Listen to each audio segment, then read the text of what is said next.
మంచు కుటుంబంలో వివాదానికి ఇంకా ఫుల్ స్టాప్ పడలేదు. తాజాగా మరో వివాదం తెరపైకి వచ్చింది. మనోజ్ తాజా స్టేట్మెంటే అందుకు నిదర్శనం. శనివారం తన ఫ్యామిలీలో చోటు చేసుకున్న ఘటన గురించి ఆయన ఒక ప్రకటన విడుదల చేశారు. తన ఇంటి వద్ద సోదరుడు విష్ణు జనరేట్లో పంచదార పోయించి విద్యుత్ సరఫరా నిలిపివేశారని ఆరోపించారు.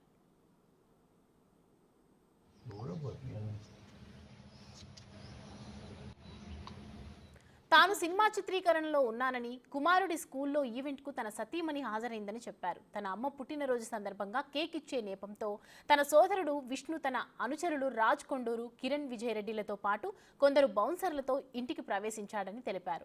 జనరేటర్లో షుగర్ పోయించాడని, దాంతో రాత్రి విద్యుత్ సరఫరాలో అంతరాయం ఏర్పడిందని ఆరోపించారు. తామంతా ఆందోళనకు గురయ్యామని, ఇంట్లో అమ్మ, 9 నెలల కుమార్తె, కుమారుడు, అత్తమామలు ఉన్నారని తెలిపారు. ఈ చర్యతో అగ్ని ప్రమాదం సంభవించే అవకాశం ఉందని పేర్కొన్నారు.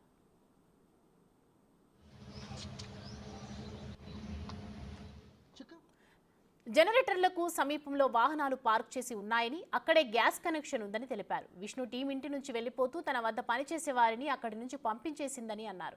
తన అమ్మ పుట్టినరోజున ఇలా జరగడం హృదయాన్ని కలిచివేసిందని పేర్కొన్నారు మనోజ్. తాను తన కుటుంబం భయంతో బతుకుతున్నామని పేర్కొన్నారు. ఈ ఘటనపై చట్టపరంగా చర్యలు తీసుకోవాలని అధికారులను కోరుతున్నానని, న్యాయం జరుగుతుందని ఆశిస్తున్నట్లు మనోజ్ తన ప్రకటనలో పేర్కొన్నారు.